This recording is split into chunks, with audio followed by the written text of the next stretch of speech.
तो option D is the correct choice. Is it understood friend? Yes, sir. चलो और बताओ.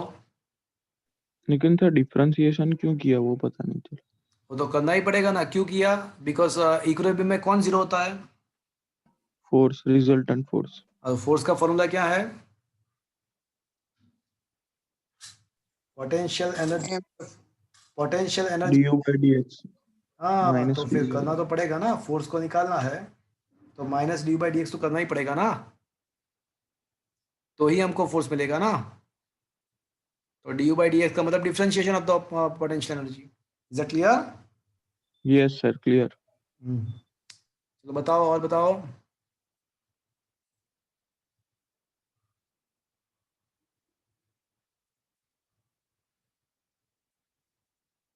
अच्छा, who is entered with the name of the red MI not 7? कौन है? हाँ सर, माना वो चेंज करना रहेगा, कर दो. ओके. चलो और बताओ. Conservation of energy and momentum. Conservation of the energy and momentum. तो उसमें से किसी को पूछना है कुछ? सर 11. क्वेश्चन नंबर 11 ये वाला राइट. 10. अच्छा 10 भी करना है.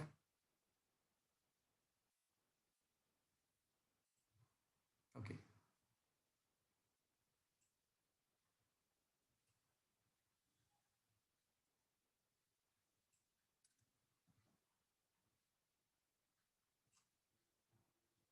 चलो क्वेश्चन नंबर 10 पहले लेते हैं.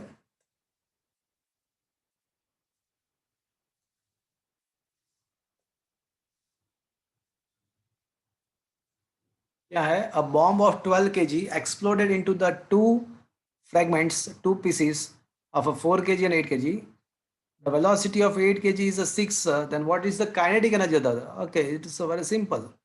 Whenever there is an explosion या there is a collision, तो collision या explosion जब भी आता है तो आपको क्या करना है? आपको conservation of momentum अप्लाई करना है. तो आपका initial momentum of a system is equals to final momentum of a system. तो इनिशियली जो बॉम्ब है ना वो तो स्टेशनरी है, तो initial momentum 0, but finally it is converted into the two fragments. तो फाइनल मोमेंटम आपका जो होगा ना वो m1v1 प्लस m2v2 होगा. अब ये m1v1 is equals to minus m2v2.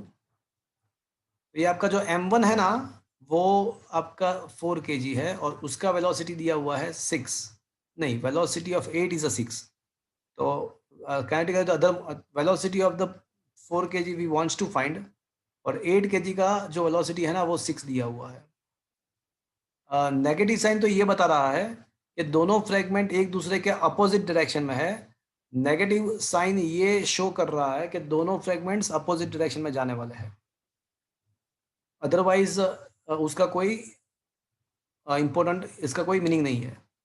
So what is the velocity of the fragment of 4 kg?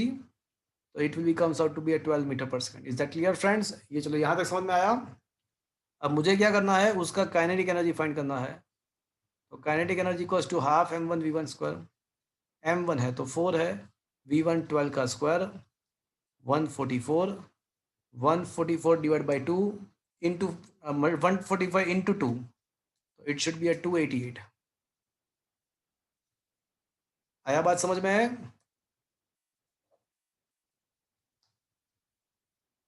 Yes or no? Am I audible to you, friends? Yes, sir. ये किसका डाउट था? 10th question. 10th किसका doubt था?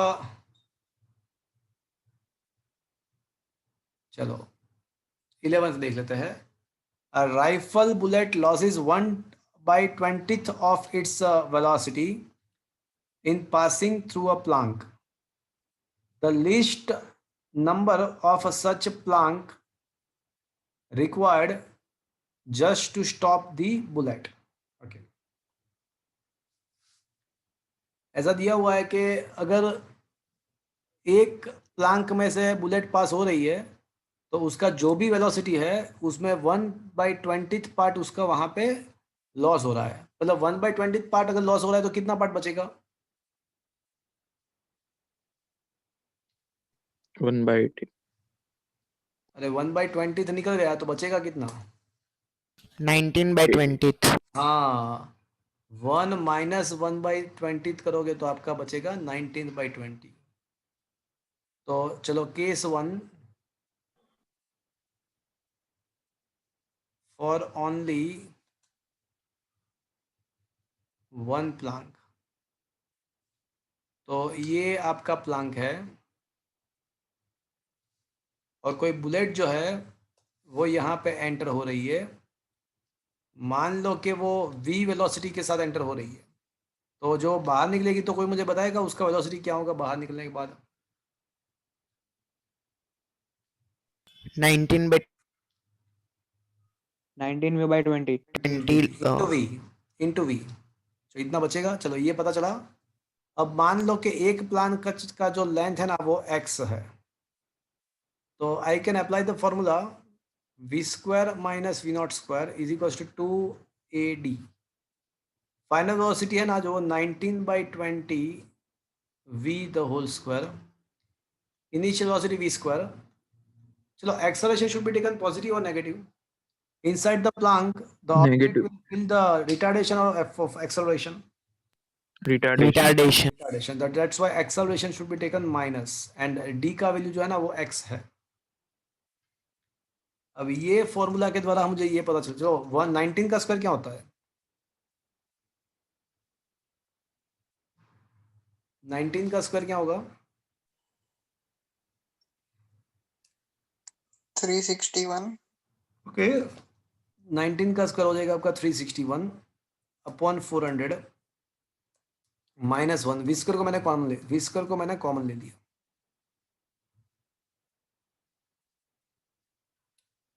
तो ये आपका आ जाएगा -39 upon 40। 361 minus 400 that is -39 upon 400 into v² is equal to -2x। ये माइनस माइनस प्लस हो जाएगा। तो ये इक्वेशन नंबर 1 मुझे मिला। 39 v² bye 400 is equal to 2x। तो ये केस 1 था। अब सपोज ऐसा मान लेते हैं कि required n number of planks to stop the bullet. ये बुलेट को स्टॉप करने के लिए ऐसा मान लेते हैं कि n प्लांक्स आर रिक्वायर्ड। चलो 1 2 और वो सर ये होता क्या है प्लांक? मतलब एक हिसाब से एक वुडन ब्लॉक है सिंपल। अगर आपको समझना है तो it can be considered as a simple wooden block. Okay, yes sir. तो ऐसे बहुत सारे n नंबर ऑफ प्लांक्स यहाँ पे है और वही तो फाइंड करना है। तो ये बुलेट एंटर हुआ और बाहर निकलते टाइम उसका वेलोसिटी मुझे क्या करना है अभी? 0। और एक प्लांक का जो थिकनेस था वो x था, तो मैंने ऐसा माना कि n number of planks are required to do this purpose. तो what should be the distance travelled by the bullet? NX. nx। Is that clear? Yes sir. Yes, sir. वापस से वही फॉर्मूला अप्लाई करेंगे, v² minus v0² is equal to 2a। अब final velocity कितना लेना है आपको? 0. 0। इनिशियल जो है वो तो v² ही है। Acceleration should be taken plus है और माइनस है, -A. एंड डी के बदले क्या लिखूं अभी मैं? NX. nx। तो ये आपका हो जाएगा v² is equal to 2a nx, 2ax into n। But ये 2ax का जो वैल्यू है ना वो ऑलरेडी हमने डिराइव किया हुआ है, वो 39 v² बाय 400 है। तो ये जो 2ax का जो वैल्यू है ना वो तो 39 v² बाय 400 है। तो इंटू n, v² कैंसिल हो जाएगा। तो अगर आपको n का वैल्यू फाइंड करना है तो आपको क्या करना है? 400 डिवाइड बाय 39।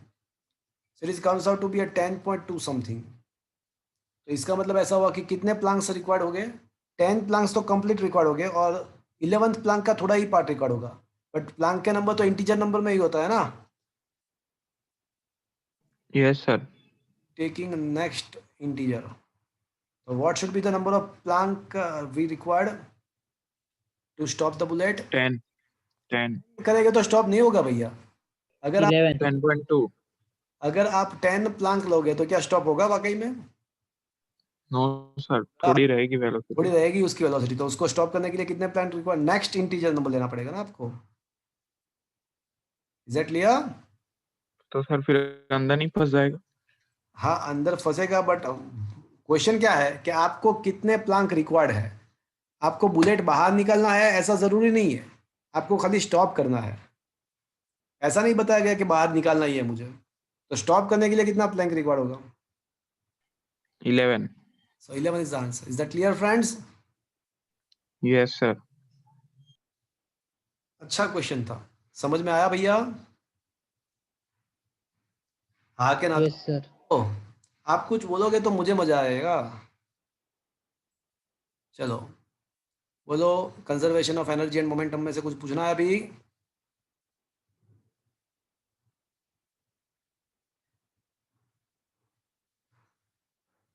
31. Sir, 70. 17, 17 ये बोल रहे हो? Yes, sir.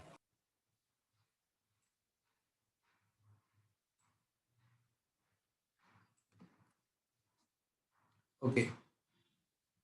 Free body of a mass 8 kg is traveling at 2 meter per second in a straight line. At a certain distance, at a certain instance, the body split into the two equal parts due to the internal explosion. देखो पहली बात के explosion word आया, तो आप directly एक तो चीज करना ही करना है। क्या करना है आपको? Conservation of momentum. Conservation of momentum तो आपको अप्लाई करना ही करना है। So initial momentum is equals to final momentum, but initially that was only a single object, वो एक पूरा एक ऑब्जेक्ट था, बट अभी क्या हुआ, it in two equal fragments. तो इसका मतलब ऐसा हुआ कि पहले तो वो सिंगल पीस था बट डबल पीस हो गया, उसके बाद फ्रेगमेंट में डिवाइड हो गया। तो initial momentum is equals to m v, final momentum m one v one plus m two v two. M जो है ना वो 8 kg है, और उसका वेलोसिटी जो है ना वो 2 मीटर पर सेकेंड है। देखो अभी ऐसा क्वेश्चन में दिया हुआ है कि it is divided into the equal fragments, they both are divided to equal part.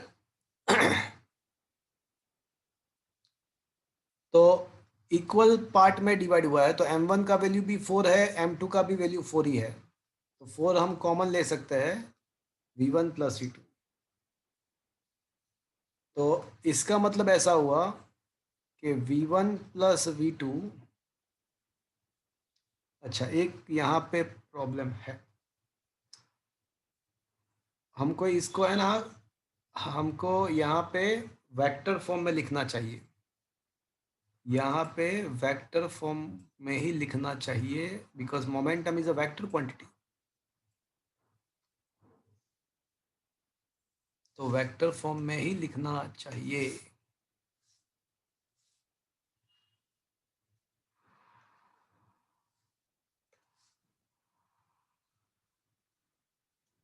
Okay क्या लिखा हुआ है? Due to this internal explosion which release the 16 joules of energy, neither part leaves the original line of motion finally.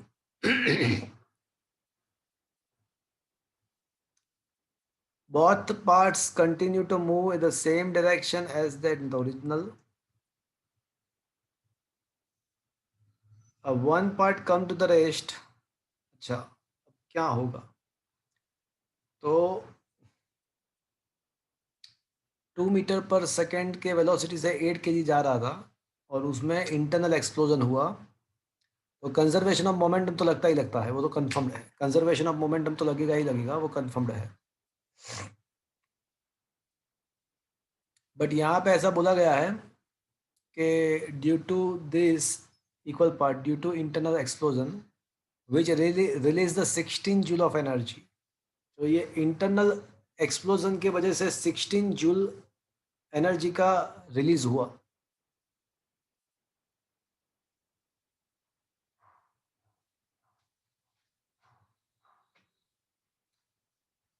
तो ये 16 joule energy का जो release हुआ वो फ्रैगमेंट को मिलेगा।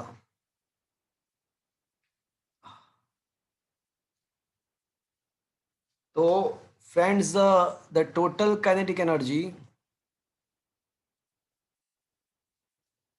ऑफ अ सिस्टम, तो 16 जूल एक्सप्लोजन से के वजह से रिलीज हो रहा है, और ऑब्जेक्ट ऑलरेडी कुछ काइनेटिक एनर्जी तो उसके पास कुछ तो काइनेटिक एनर्जी था ही।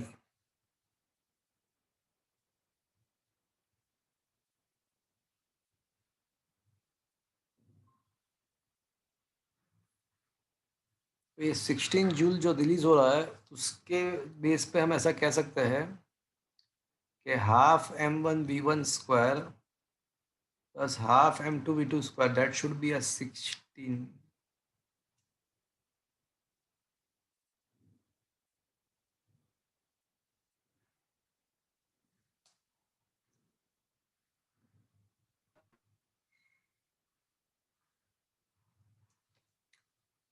सो m1 and m2 both are 4 kg, तो हाफ इंटू 4 मतलब 2, half into 4 2v1 square plus 2v2 square is equals to 16। So v1 square plus v2 square must be equals to 8।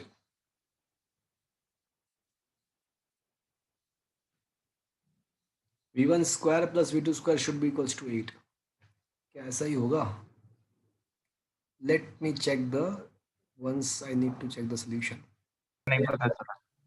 नहीं देखो, ये सर दो हम equation v1 plus v2 is equal to 4 है, उसका हम होल स्क्वायर कर दे, मतलब दोनों साइड, तो नहीं एलिमिनेट नहीं कर नहीं सकते हैं।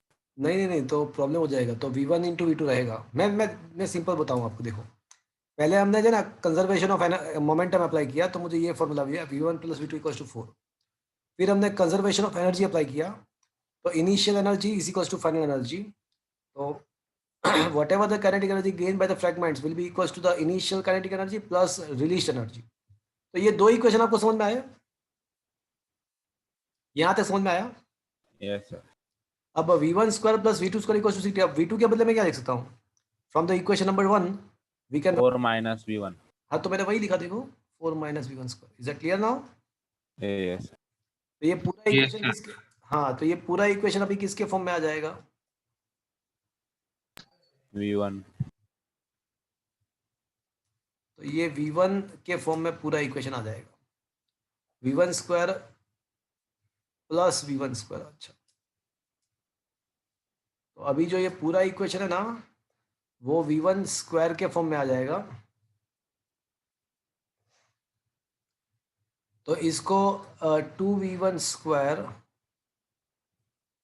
Minus 8v1 is equals to 16 cancel हो जाएगा, तो 0।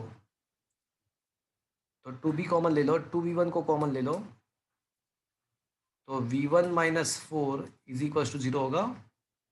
2v1 Yes. टेकन कॉमन, तो either v1 is equals to 0 और v1 इक्वल्स टू 4 मीटर पर सेकेंड। अगर v1 0 है तो v2 इज इक्वल्स टू क्या होगा? 4। अगर v1 0 है तो v2 का वैल्यू हो जाएगा 4, और अगर v1 4 है तो v2 का वैल्यू क्या आ जाएगा? 0। 0। तो फाइनली कोई एक ऑब्जेक्ट मूव करेगा और दूसरा ऑब्जेक्ट एट द रेस्ट आ जाएगा। So one part move in the same direction while other one will become a stop. ऐसा कोई ऑप्शन है? पार्ट कंटिन्यू टू मूव नहीं आएगा, one part come to the rest, other part will move the same direction, the half of the its original value. Good. तो initial velocity क्या था?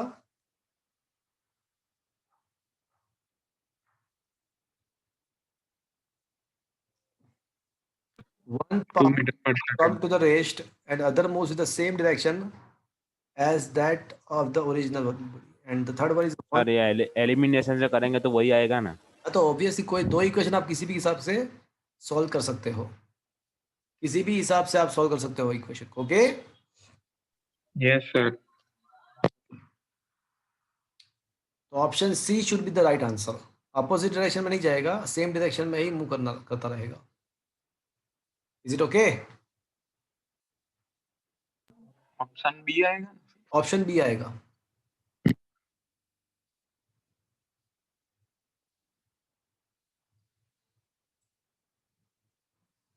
तो और बताओ।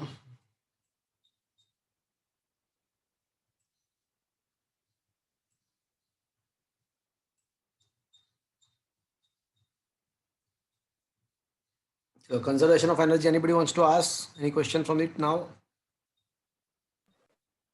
31 था। Okay, 31. 32 is also a very good question.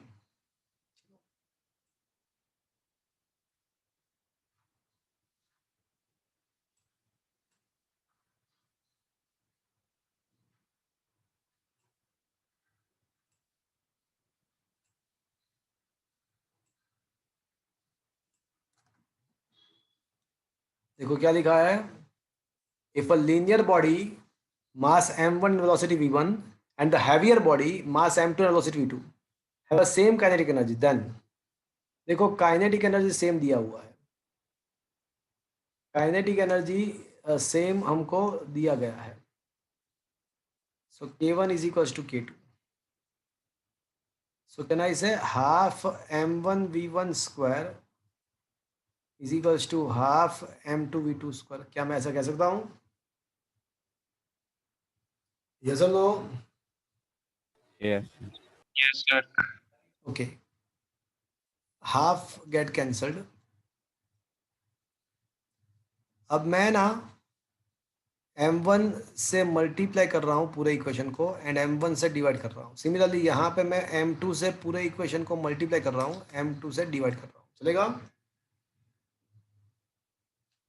Yes sir. तो अब can I say m1 v1 the whole square upon m2 v2 the whole square is equals to m1 upon m2. Can I say this?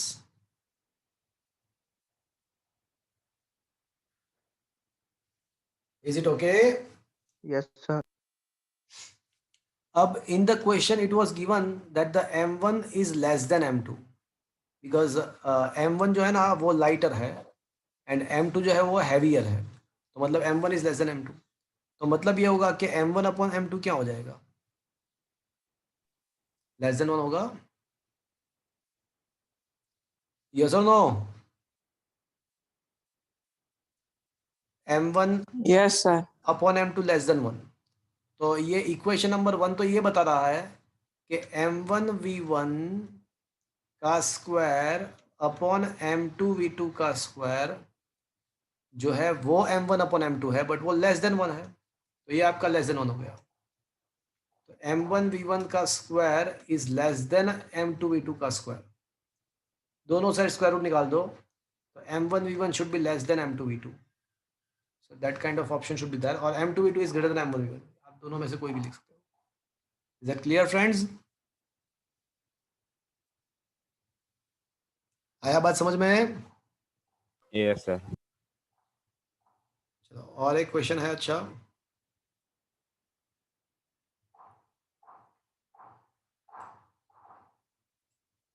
Question number 32 is a really interesting question.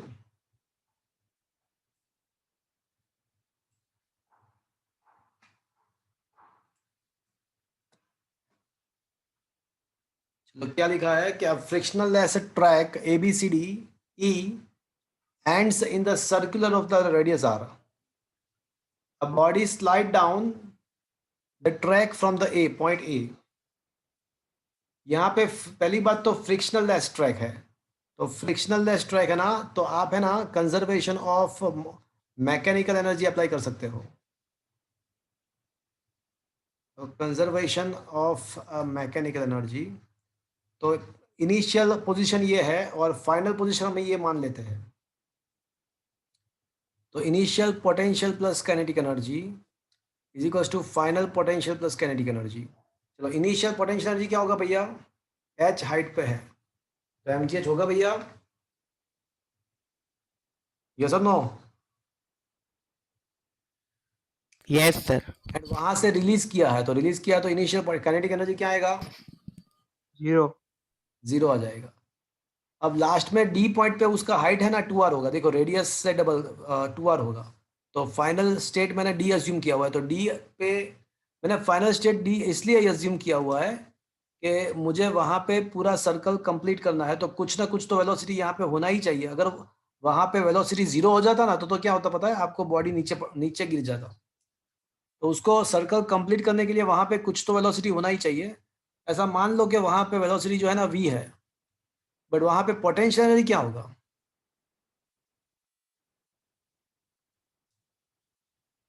ये point A के लिए मैंने लिखा और ये मैं लिख रहा हूँ पॉइंट डी के लिए, तो पॉइंट डी के लिए बोलो पोटेंशियल एनर्जी क्या होगा? mgh, बट h के बदले कितना हाइट है उसका बोलो, डी पॉइंट का 2r 2r। And kinetic energy का वेलोसिटी मुझे फाइंड करना है v स्क्वायर। चलो it is this is the equation number 1। अब second thing, at point D, which is a responsible force providing the necessary centripetal force? Point D पे centripetal force कौन provide कर रहा है? mg Exactly. So at point D, centripetal force is provided by Maji. तो can I say centimetre force का formula mv square by r is equals to mg. So I should say v square is equals to rg। चलो क्या मैं ऐसा मैं लिख सकता हूँ friends? Is that clear? yes sir अब इक्वेशन नंबर 2 का वैल्यू इक्वेशन नंबर 1 में प्लेस करेंगे, तो mgh is equals to mg2r plus half m v square के बदले rg। तो फ्रेंड्स ये mgh is equals to 2mgr plus half mgr, तो 2 प्लस हाफ मतलब 5/2 होगा, तो mgh is equals to 5/2 mgr। तो mg कैंसल, तो आपका जो हाइट होगा ना वो 5/2r होगा। तो क्या पूछा है ये, एज अ शॉर्टकट आप याद रख सकते हो ये फॉर्मूला। इस टाइप के क्वेश्चन में आप या तो ये एज अ शॉर्टकट, ये नीट में भी एक बार पूछा था आप, या फिर ये भी याद रख सकते हो 5d/4, because diameter is equals to 2r। So radius diameter is equals to 2 time radius. So radius के बदले अगर लिखना है कुछ तो आप लिख सकते हो डायमीटर/2। तो अगर रेडियस के बदले डायमीटर/2 लिखोगे तो आपका बाय 4 हो जाएगा। तो ये दोनों में से कोई भी एज अ शॉर्टकट याद रख सकते हो आप। इस टाइप के कोई भी क्वेश्चन में लिए ऐसा कौन सा मिनिमम हाइट होना चाहिए सो दैट सर्कल कंप्लीट हो जाए, तो ये फॉर्मूला है। बट यहाँ पे हाइट तो 5 दिया हुआ है, आपको रेडियस फाइंड करना है। यहाँ पे तो हाइट का वैल्यू तो 5 दिया हुआ है, we required to find the radius. तो height is given as a 5, सो 5/2 इंटू रेडियस। तो रेडियस का वैल्यू कितना आएगा भैया? 2 सेंटीमीटर। तो ये एक बार नीट में भी पूछा था, अभी 2017 या 2016 के नीट में ये पेपर में ये था क्वेश्चन।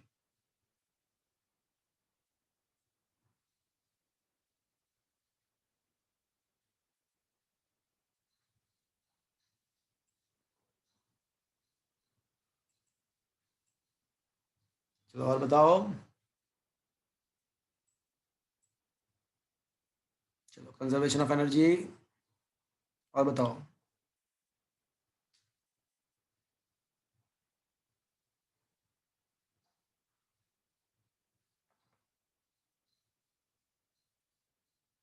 चलो एनीथिंग कोई बताएगा? और किसी को पूछना है डाउट्स कंजर्वेशन ऑफ एनर्जी में? बहुत सारे अच्छे क्वेश्चंस है, आई थिंक ये अभी तुमने सॉल्व नहीं किया है, कोई बात नहीं। नेक्स्ट टाइम जब आप आते हो तो भी एक बार मैं आपको चांस दूंगा पूछने का, तो तब पूछ लेना। अभी मैं ना कुछ आपको क्रिटिकल क्वेश्चंस के आगे में मैं जितना भी कराया था मैं उसमें आगे बढ़ेंगे। मुझे बताओ संतोष सर ने कहाँ तक कराया था critical question?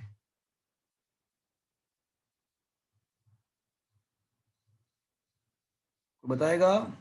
Sir graphical question start कर दिए था। अच्छा क्रिटिकल तो खत्म हो गए थे, ग्राफिक में कहाँ तक कराया था?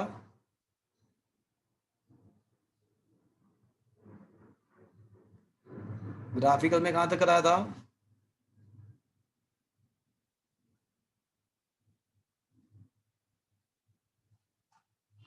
बताएगा कोई?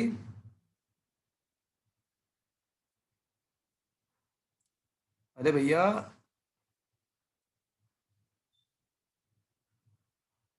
कोई बताएगा?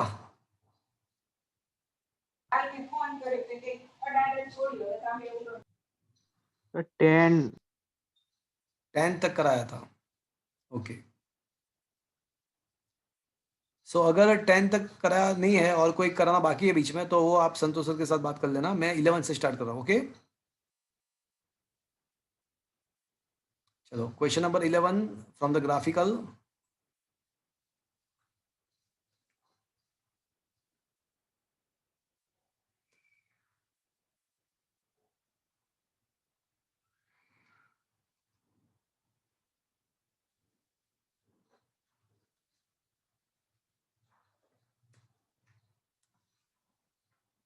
Okay.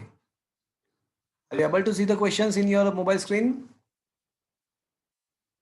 Yes, sir. देखो क्या लिखा है। A particle is dropped from the height h.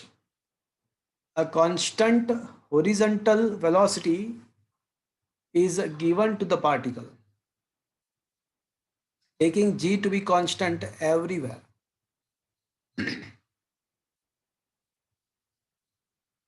Kinetic energy E of the particle with respect to time is correctly represented by what? तो फ्रेंड्स, आपको क्वेश्चन ये समझना है, बहुत ही अच्छा क्वेश्चन है, थोड़ा समझिए।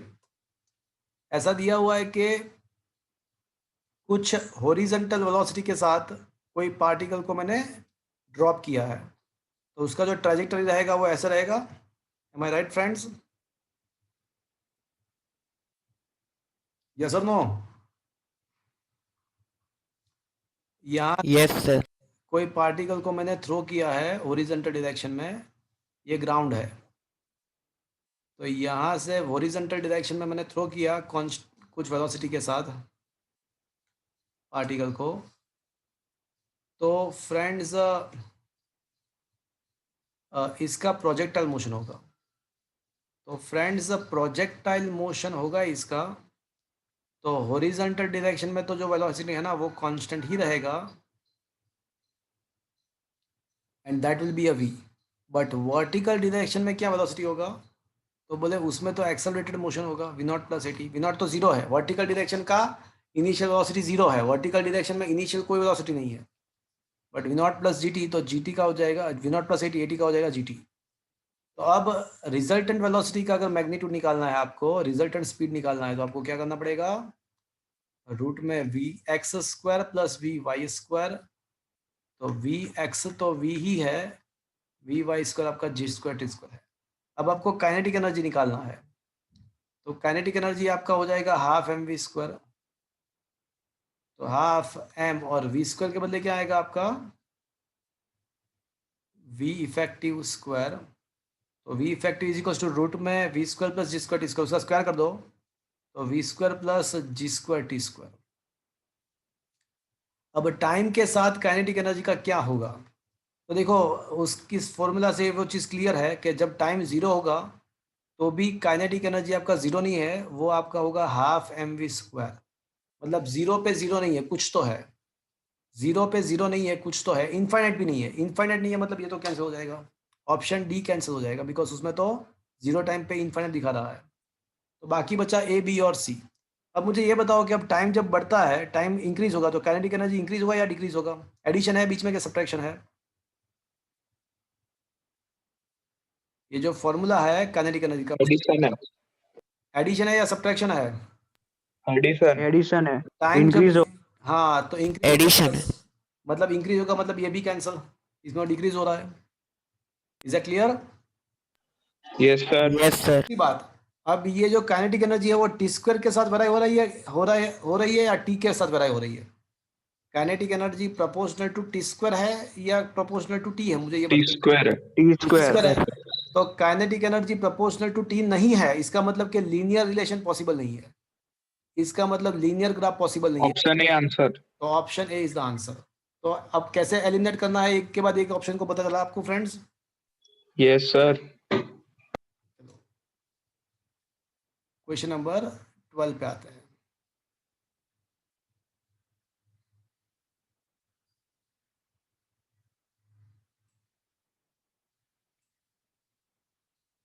क्या लिखा है देखो, in the adjoining graph shows the velocity versus the time graph for a particle. The work done by the force on the particle is positive from.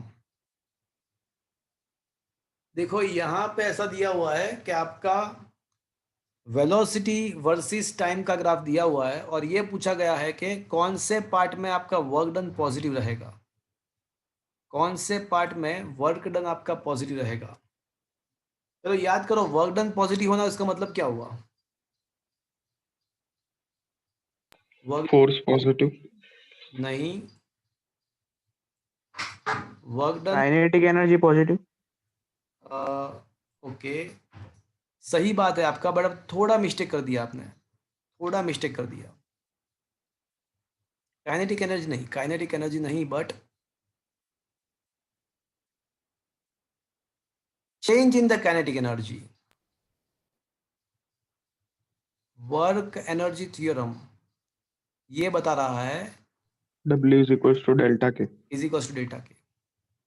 अगर आपका वर्क डन पॉजिटिव है तो इसका मतलब ऐसा हुआ कि आपका काइनेटिक एनर्जी भी positive, change in kinetic energy positive है, मतलब K2 माइनस K1 पॉजिटिव है, मतलब इसका मतलब कि फाइनल काइनेटिक एनर्जी ज़्यादा रहेगा, मतलब ऐसा होगा कि वेलोसिटी में इंक्रीमेंट होगा। फाइनल एनर्जी कब पॉजिटिव होता है? जब वेलोसिटी इंक्रीज होता है। तो मुझे ये बताओ कि पूरे जो रीजन है A B B C C D D E, तो इसमें कौन सा ऐसा रीजन है जिसमें वेलोसिटी का वैल्यू इंक्रीज हो रहा है? ए बी बी में हो रहा है।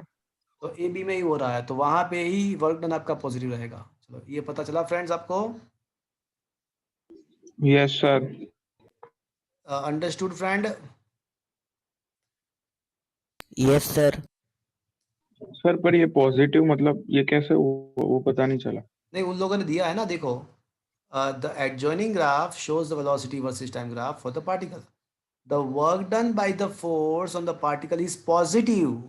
वो तो पॉजिटिव लेना है, वो तो हमको उन लोगों ने दिया हुआ है, वो मेरे घर का नहीं है। Is that clear? तो ग्राफ यस सर। कौन सा रीजन है कि जिसमें आपको वर्क डन पॉजिटिव मिलेगा? तो मैंने वर्क डन को पॉजिटिव ले लिया और पता किया कि तो फिर अगर वर्क डन को पॉजिटिव लेते हैं तो क्या होना चाहिए, तो पता चला कि भाई वेलोसिटी इंक्रीज होना चाहिए। तो फिर अब ये देख लो कि ग्राफ के कौन से पार्ट में वेलोसिटी इंक्रीज हो रहा है, तो बोले it is only in the A B. Is that clear friends? Yes sir. Okay, चलो question number 13। A particle is constrained to move along the positive x direction.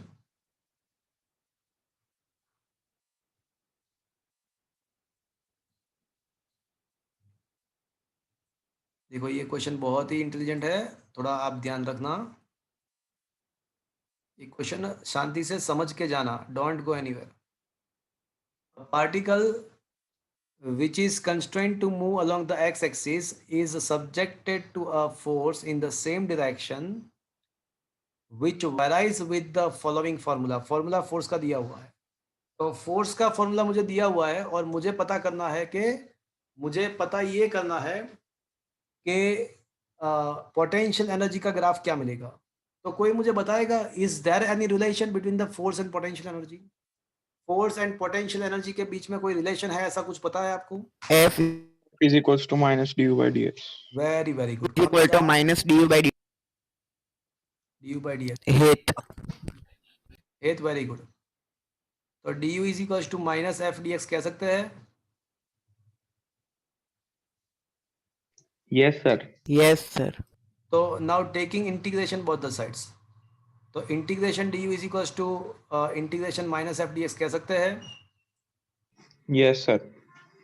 Integration 1 D you मतलब you, देखो मुझे है ना potential energy का graph लाना था, तो मुझे है ना पहले पोटेंशियल एनर्जी का फॉर्मूला निकालना पड़ेगा।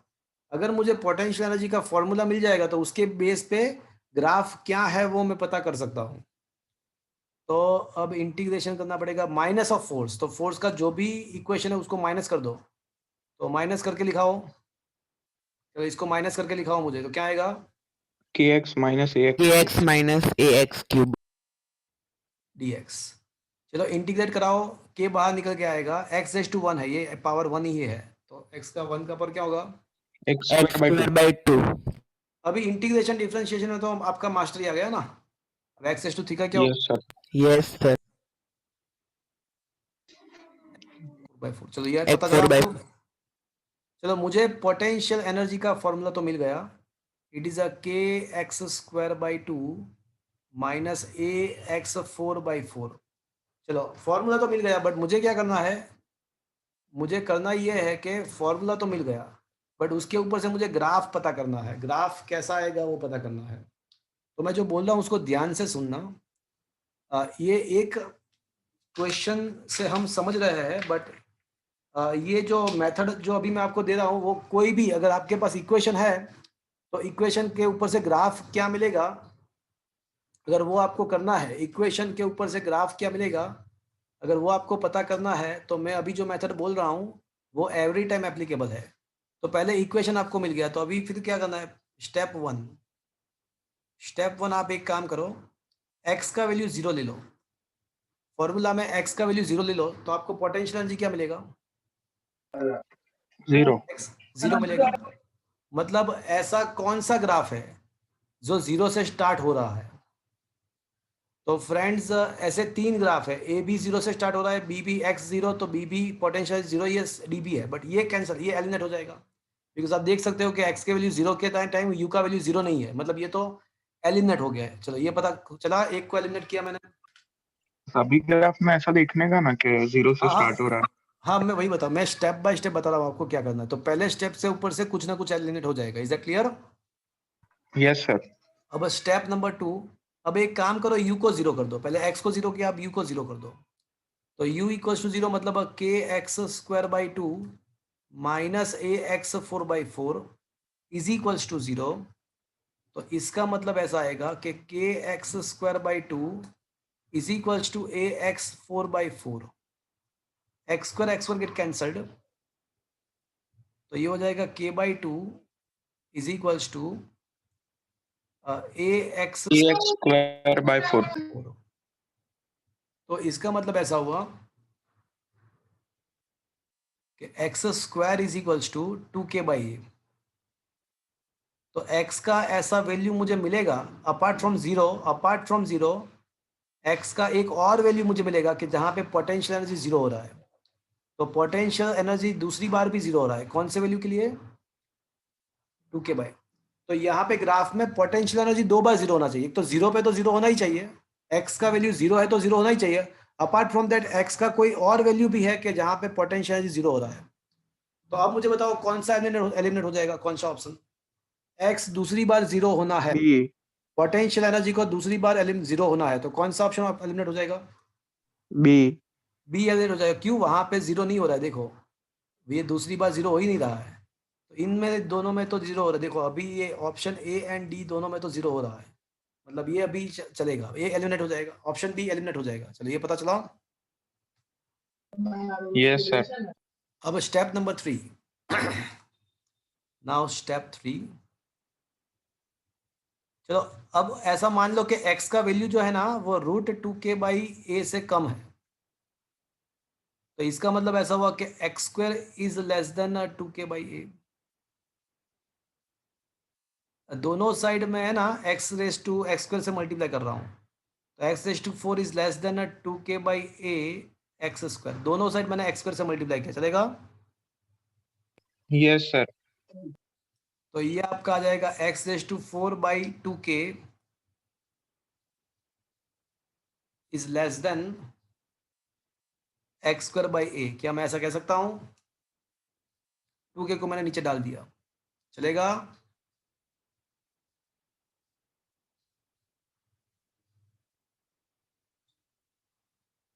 चलेगा?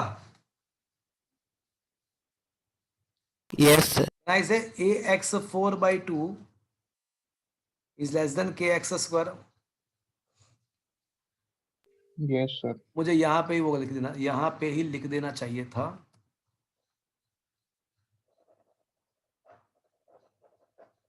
ओके, तो ये आपका हो जाएगा x4 ax4 is less than ax4 by 2 is less than kx square. अब 2 से दोनों साइड डिवाइड करते हैं, दोनों साइड 2 से डिवाइड करते हैं, तो ax4 by 4 is less than kx square by 2. तो फिर मतलब ये हुआ कि kx square by 2 is a greater than ax raised to 4 by 4. वही हुआ ना? Yes or no? Yes sir. तो kx square by 2 minus ax4 by 4 is greater than 0. But अगर देखो तो ये क्या है, ये तो क्या है देखो, kx square by 2 minus ax raised to 4 by 4 तो पोटेंशियल एनर्जी है, ये तो पोटेंशियल एनर्जी है भैया। तो पता क्या किया आपने कि पोटेंशियल एनर्जी पॉजिटिव आएगा कौन से रीजन में, जब x का value less than 2k by A होगा तो पोटेंशियल एनर्जी पॉजिटिव। अब x का value less than 2k by का मतलब क्या हुआ, 2k बाई ए ऐसा पॉइंट था कि जहां पे पोटेंशियल एनर्जी जीरो हो रहा था, 2k बाई ए ऐसा पॉइंट था कि जहां पे पोटेंशियल जीरो हो रहा था, और उसके कम डिस्टेंस पे मुझे पता चला कि पोटेंशियल एनर्जी पॉजिटिव होना चाहिए। तो अब कौन सा एलिमेंट हो जाएगा देखो, पोटेंशियल एनर्जी उसके कम डिस्टेंस से पॉजिटिव होना चाहिए, Option तो कौन सा एलिमिनेट हो जाएगा, A. ए एलिमिनेट हो जाएगा, ऑप्शन बी करेक्ट रहेगा। Is that clear friends? Option D. Yes sir. तो ये 3 स्टेप आप लगाओगे ना तो कोई भी इक्वेशन के ऊपर से आपको ग्राफ कौन सा है वो पता चल जाएगा। Is that clear? Is it understood friend? हाँ के ना तो बोलो। Yes, तो इस टाइप के अगर आप sir. हाँ बोलो स्टेप लगाओगे तो आपको डेफिनेटली पता चल जाएगा कि आपका ग्राफ कौन सा है। चलो और आगे बढ़ते हैं, question number 14 and that is the last question of today's lecture.